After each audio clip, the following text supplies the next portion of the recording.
మరో స్టోరీ చూద్దాం. ఆ హైవేపై వెళ్తే గమ్యం చేరతారనే గ్యారంటీ లేదు. మధ్యలో ఎమ్మబట్టలు తిష్టవేసుకుని ఉంటారు. క్షణాల్లో ప్రాణాలు లాగేస్తారు. ఏం జరిగిందో తెలిసేలోపు కేల్కతం. ఇది ఇప్పుడు ఆ రోడ్డు గురించి జనం చెప్పుకుంటున్నటువంటి మాట. పేరు గొప్ప, ఊరు దిబ్బలా తయారైంది ఆ జాతీయ రహదారి.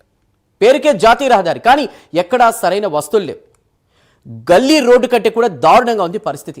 జాతీయ రహదారిపై ఇంకా పనులు పూర్తి కాలేదు, కానీ వాహనాలు వెళ్తుంటాయి. ఇంకో విచిత్రం ఏంటంటే, ప్రమాదాలు జరగకుండా అధికారులు డ్రమ్ములను ఏర్పాటు చేశారు. వాటినైనా సక్రమంగా ఏర్పాటు చేశారా అంటే అది లేదు. ఇప్పుడు ఆ డ్రమ్ములే ప్రాణాలు తీసే యమపాసాలుగా మారుతున్నాయి.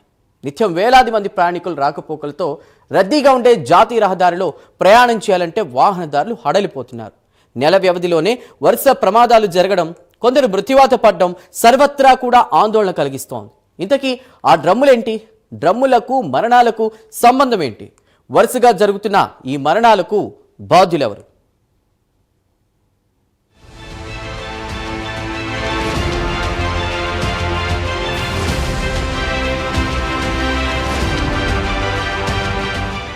NH340C నంద్యాల జిల్లా ఆత్మకూరు సమీపంలో కర్నూలు నుండి గుంటూరు వెళ్లే మార్గమిది. ఈ హైవే రీసెంట్గా ప్రారంభమైంది. ఈ రహదారి రాయలసీమను అమరావతి ప్రాంతంతో కలుపుతుంది. అయితే ఈ మార్గంలో ఇంకా చిన్న చిన్న పనులు జరుగుతున్నాయి. ఆ పనులే వాహనదారులకు చిక్కులు తెచ్చిపెడుతున్నాయి. రోడ్డు పనుల కోసం ఎలా పడితే అలా డ్రమ్ములను ఏర్పాటు చేశారు. దీంతో అవి ఢీకొని ఎంతోమంది ప్రాణాలు కోల్పోతున్నారు. కొత్త జాతీయ రహదారి వచ్చింది, ఇక ప్రయాణం సాఫీగా చేయొచ్చు అనే వాళ్ళ ఆనందం విషాదంగా మారుతోంది.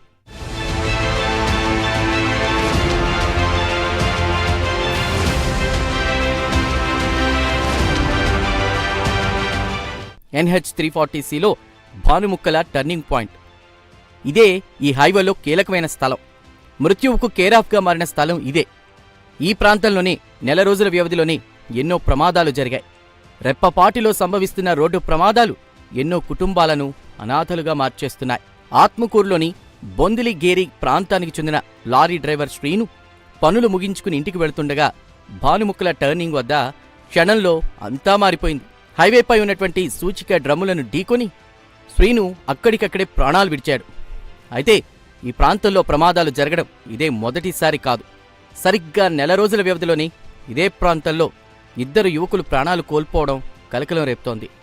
డిసెంబర్ 14వ తేదీన అవే డ్రమ్ములు ఢీకొని ప్రశాంత్ అనే యువకుడు చనిపోయాడు.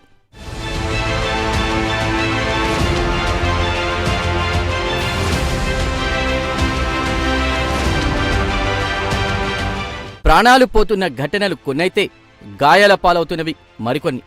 అధికారుల నిర్లక్ష్యం వల్లనే ఈ ప్రమాదాలు జరుగుతున్నాయని స్థానికులు మండిపడుతున్నారు. కనీసం భద్రతా ప్రమాణాలు కూడా అధికారులు పాటించడం లేదని ఫైర్ అవుతున్నారు. జాతీయ రహదారిపై కనీసం విద్యుత్ దీపాలు, రోడ్లపై రేడియం స్టిక్కర్లు, ప్రమాదాలను సూచించే సూచికలు కూడా లేవంటున్నారు. అంతేకాదు, టర్నింగ్ వద్ద డ్రమ్ములను అమర్చిన తీరు సరిగా లేదని, దీనివల్ల వేగంగా వచ్చే వాహనదారులు తికమక పడుతున్నారని చెప్తున్నారు. ఇంకా ఎంతమంది చనిపోయే వరకు అధికారులు ఎదురుచూస్తారని ప్రశ్నిస్తున్నారు. ఇప్పటికైనా ఉన్నతాధికారులు స్పందించి భానుముక్కల టర్నింగ్ వద్ద శాశ్వత భద్రతా చర్యలు చేపట్టాలని డిమాండ్ చేస్తున్నారు.